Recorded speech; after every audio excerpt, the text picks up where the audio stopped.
রাসূলুল্লাহ সাল্লাল্লাহু আলাইহি সাল্লামের কথায় কি পরিমাণ মজা। জিমাদ নামে এক ব্যক্তি আসছে, সে ঝাড়ফুঁক করে, ঝাড়ফুঁক। তো জিমাদ মক্কায় আসার পর কাফেররা চিন্তা করলো, এই ব্যক্তি ঝাড়ফুঁক করে, দেখি মোহাম্মদকে ঝাড়ফুঁক করায়া তার মাথাটা ঠিক করা যায় কিনা, নাউজুবিল্লাহ। তো জিমাদ যেতে আসলো, আসার পর তারা বলল, শোনেন, এই মক্কায় কিন্তু একটা লোক আছে, তার নাম মুহাম্মদ। সামিআ মিন সুফাহাই আহলি মক্কা, মক্কার নির্বুদ্ধের কাছ থেকে জিমাদ শুনলো, ইন্না মুহাম্মাদান মাজনুন, মুহাম্মদ পাগল, নাউজুবিল্লাহ। মনে রাখতে হবে লোকটার নাম কি, জিমাদ। তো আসছে, আসার পর তখন তারা এই কথা বলে দিল, জিমাদ তুমি তো ঝাড়ফুঁক করো, এই মোহাম্মদ নামে নাউজুবিল্লাহ একজন পাগল আছে, নাউজুবিল্লাহ, তাকে দেখলে ঝাড়ফুঁক করবা, নাউজুবিল্লাহ। তো জিমাদ বলল, টেনশন করো না, দেখি আমার ঝাড়ফুঁকে ভালো হয়ে যায়, টেনশন নেই। একদিন লাকিয়াহু মুহাম্মদ সাল্লাল্লাহু আলাইহি সাল্লাম, নবীজির সাথে সাক্ষাৎ হয়ে গেছে। সাক্ষাৎ হওয়ার পর নবীজিরে বলতেছে, তোমার বিষয়টা আমি জানি, তোমার যে সমস্যা আছে জানি, টেনশন করো না। আমি যদি ঝাড়ফুঁক করি, আমি আশাবাদী আল্লাহ আমার ঝাড়ফুঁকে কাজ করবে। আবার এটাও কয় আল্লাহ ঝাড়ফুঁকের কাজ করবে, তুমি টেনশন করো না। তো নবীজি কিছু বলতে চাইতেছে, জিমাদ শুনতে চাইতেছে, ঠিক আছে বলো। নবীজি তখন বলা শুরু করলেন, ইন্নাল হামদালিল্লাহ সুবহানাল্লাহ নাহমাদুহু ওয়া নাস্তাঈনুহু ওয়া নাস্তাগফিরুহ। এতটুকু বইলা নবীজি বললেন, ওয়া আশহাদু আল্লা ইলাহা ইল্লাল্লাহ ওয়া আশহাদু আন্না মুহাম্মাদার রাসূলুল্লাহ। কোন riwayate কম বেশি আছে। নবীজি বললেন, সমস্ত প্রশংসা আল্লাহর, আমরা তার প্রশংসা করি, তার কাছে সাহায্য প্রার্থনা করি, আমরা তার প্রশংসা করি। আমি সাক্ষ্য দিচ্ছি আল্লাহ ছাড়া কোনো ইলাহ নাই, মুহাম্মদ সাল্লাল্লাহু আলাইহি ওয়াসাল্লাম আল্লাহর রাসূল। জিমাদ ঝাড়ফুঁক করতে আসছিল, জিমাদ ঝাড়ফুঁক করতে আসছে। এই কথা বলার পর জিমাদ কয়, থামো থামো থামো থামো। নবীজি বলতেছে, তুমি এক কাজ করো, যে কথাগুলো তুমি বললা, আইদ আলাইয়া কালিমাতিকা হাউলা, এগুলো আবার বলো। ফাআদাহুন্না আলাইহি রাসূলুল্লাহ সাল্লাল্লাহু আলাইহি সাল্লাম সালাসা মাররাত। আমাদের নবীজি কথাগুলো আবার 3 বার বললেন।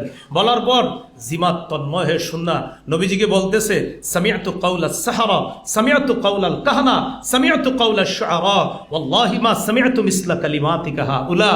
আমি গণকের কথা শুনছি, আমি জাদুকরদের কথা শুনছি, আমি কবিদের কথা শুনছি, আল্লাহর কসম তোমার এই কথাগুলোর মতো এমন তথ্যবহুল আর অর্থবোধক কথা আমার জীবনে আমি শুনিনি। ওখানে আছে লাকাদ বালাগনা নাউসাল বাহরি, নাউসাল বাহরি, তোমার কথাগুলো সমুদ্রের গভীরে গিয়ে পৌঁছে গিয়েছে, তোমার কথার এত সুন্দর অর্থ। এবার দেখেন জিমাদ কি কয়, হাত ইয়াদাক, তোমার হাতটা দাও, উবাইয়াকা আলাল ইসলাম, কি ঝাড়ফুঁক করবো এই মুহূর্তে মুসলমান হয়ে যাবে। নবীজিরে পাগল বইলা দেখে না, এত কাজ হয় না। তো আন্তর্জাতিক পরিমণ্ডলে নবীর কথা যদি তারা শোনে, ঝামেলা। তখন তারা বৈঠক করলো, হ্যাঁ আমার নির্ধারিত সময় আছে, যাও। তখন তারা বৈঠক, আমি সময়ের মধ্যে ইনশাল্লাহ শেষ করে দিব, ভাই মাপ চেয়ে নিচ্ছি আসলে। হ্যাঁ, তো রাসূলুল্লাহ সাল্লাল্লাহু আলাইহি সাল্লাম আন্তর্জাতিক পরিমণ্ডলে যেন ইসলাম প্রচার করতে না পারে কাফেররা, তারা একটা বৈঠক করলো। তো হ্যাঁ, আদনান ভাই কেন যে এই বিষয় দিল, এই জন্য তো একটু বেশি বলতে হইতেছে। হ্যাঁ, রাসূলুল্লাহ সাল্লাল্লাহু আলাইহি সাল্লামের কাজকে বাধাগ্রস্ত করার জন্য, আন্তর্জাতিক পরিমণ্ডলে যেন কাজ করতে না পারে, তারা একটা মিটিং করলো, পরামর্শ করলো। সভাপতি নির্ধারণ করা হলো ওলীদ ইবনে মুগীরাকে। সবার মধ্যে আলোচনা হলো যে কিভাবে বাধা দেওয়া যায়। তখন মক্কার সবাই বলল, আমরা তাকে পাগল বলে প্রচার করব। ওলীদ ইবনে মুগীরা কি জবাব দেয়, ধর তোমরা আন্দাজ এগুলো বইলো না, মুহাম্মদের কথা শুনলে মনে হয় না সে পাগল। তাহলে ঠিক আছে, আমরা তাকে কবি বলবো। কথর আমি নিজেই কবি, ওর কথায় কোনো কবিদের গন্ধ পাওয়া যায় না, এটা অন্য কথা। তাহলে গণক বলবো, আমি পৃথিবী সফর করছি, গণকদের সাথে ওঠা বসা আছে আমার, মুহাম্মদের কথায় গণকের কোনো গন্ধ পাওয়া যায় না। তাহলে জাদুকর বলি, আরে তোর জাদুকরদেরকে আমি কত দেখছি, তার কথায় জাদুকরেরও কোনো গন্ধ পাওয়া যায় না। তখন সবাই বলে, আমরা কি করতে পারি আপনি বলেন। কি যে বলি, এই তখন ওলীদ ইবনে মুগীরা বলেছিল, ইন্না লিকাউলিহি লাহলাওয়া, মুহাম্মদ সাল্লাল্লাহু আলাইহি সাল্লামের কথার মধ্যে আলাদা একটা মিষ্টতা আছে, আলাদা একটা সৌন্দর্যতা আছে, তার কথা যে শুনবে তারই মজা লাগবে। তো যাই হোক, আমি মুরব্বী মানুষ, তোমাদেরকে একটা পরামর্শ দেই, যা কিছু বলো আর না বলো, এইগুলা বইলা টইলা লাভ নাই। খালি এটা বইলো সে জাদুকর, এটাই খালি বইলো, আর কিছু দরকার নাই, খালি বলবা জাদুকর। এইভাবে আন্তর্জাতিক পরিমণ্ডলে নবী যেন ইসলাম প্রচার করতে না পারে বাধা দেওয়া হয়েছে। পরের ইতিহাস সবার জানা, যারা আসছে, আসার পর সবাই বলে একজন জাদুঘর আছে, যায় না, সবাইকে তাহলে তো যাইতে হয়, দেখতে হয়। হ্যাঁ, আন্নাসু হারিসুন ফিমা মুনিআ, মানুষকে যে বিষয় নিষেধ করা হয় এটাতে মানুষ আগ্রহী হয়ে ওঠে। তখন যারাই যায় নবীর তেলাওয়াত শুনে, কোরআন শুনে সবাই মুগ্ধ হয়ে যায়। কোরআন আলাদা এক আকর্ষণ, যারা শুনে মুগ্ধ হয়, দলে দলে মুসলমানদের সংখ্যাও বাড়তে থাকে। 5 গেল। 6 নাম্বার, লোভ প্রলোভনের মাধ্যমে। যে মোহাম্মদের কাজ তো বাধা দেওয়া যাচ্ছে না, লোভ প্রলোভনের মাধ্যমে দেখি বাধা দেওয়া যায় কিনা। কি করা যায়? কয়েকজনকে মোহাম্মদের কাছে পাঠাই। কাকে পাঠানো যায়? নামটা মনে রাখবেন, উতবা ইবনে রবিআ। উতবা, আগেরটা কিন্তু উকবা কফ দিয়ে, আর এটা হলো তা দিয়ে, উতবা ইবনে রবিআ। আগেরটা কফ দিয়ে উকবা ইবনে আবি মুআইত, ওই যে জালেম। আর এটা হলো উতবা তা দিয়ে উতবা ইবনে রবিআ, নবীজির কাছে গেছে। খুব ভালো করে মনে রাখবেন। আজকে আপনাদেরকে পুরস্কৃত করা হবে মনে হয় সিরাত ইবনে হিশাম, না? শুনলাম এই সিরাত ইবনে হিশামের মধ্যে আসছে উতবা ইবনে রবিআ গেছে নবীজির কাছে। যাওয়ার পরে কয়, ভাতিজা তুমি তো মাশাআল্লাহ অনেক ভালো মানুষ, তোমার বংশী সব কিছু বলার পর তোমার কিছু কথা বলতে আসছিল। কি কথা বলেন চাচা? বলতেছে 4টা প্রস্তাব তোমাকে আমি, প্রথমে 3টা প্রস্তাব দিব, 3টা না মানলে 4টা দিব। মোট কয়টা? 4টা। প্রথম 3টা না মানলে 4টা। খুব মনে রাখবেন। 1, ইন কুনতা তুরিদু বিমা জিতা বিহি মিন হাদাল আমরি মালান জামানা লাকা মালা। তুমি যে মিশন নিয়ে নামছো, এই মিশনের উদ্দেশ্য যদি সম্পদ হয় আমাদেরকে বলো, তোমাকে আমরা প্রচুর সম্পদ জমা করে মালিক বানায় দিই। 1, 2, ওয়াইন কুনতা তুরিদু বিহি শারাফা, তুমি যদি পদমর্যাদা চাও আমাদের মধ্যে বলো, সওয়াদ নাকা, আমরা তোমাকে আমাদের এই বিভিন্ন বৈঠকের প্রধান বানিয়ে দিব, তোমার কথা ছাড়া আমরা কোনো সিদ্ধান্ত নিব না। 3, ওয়াইন কুনতা তুরিদু বিহি মুলকা, তুমি যদি রাজত্ব চাও, মাল্লাক নাকা, তোমাকে আমরা রাজা বানায় দিই, বলো তুমি। এই 3টা যদি তুমি না মানো তাহলে বলো তোমার মাথায় কোনো সমস্যা আছে কিনা, আমরা তোমার জন্য ডাক্তার দেখি। ওখানে আছে, হ্যাঁ, নাতলুবুল তিব্বা, তোমার জন্য ঔষধ আমরা ব্যবস্থা করি, যদি 3টা না মানো। কারণ এই 3টা তুমি না মানো, এটা তো কোনো সুস্থ মস্তিষ্কের মানুষ এটা না করতে পারে না। তুমি কেমনে ভাতিজা এগুলা না করবা? তাহলে 4 নাম্বার হলো, ওগুলা না মানলে তোমার চিকিৎসার ব্যবস্থা করি।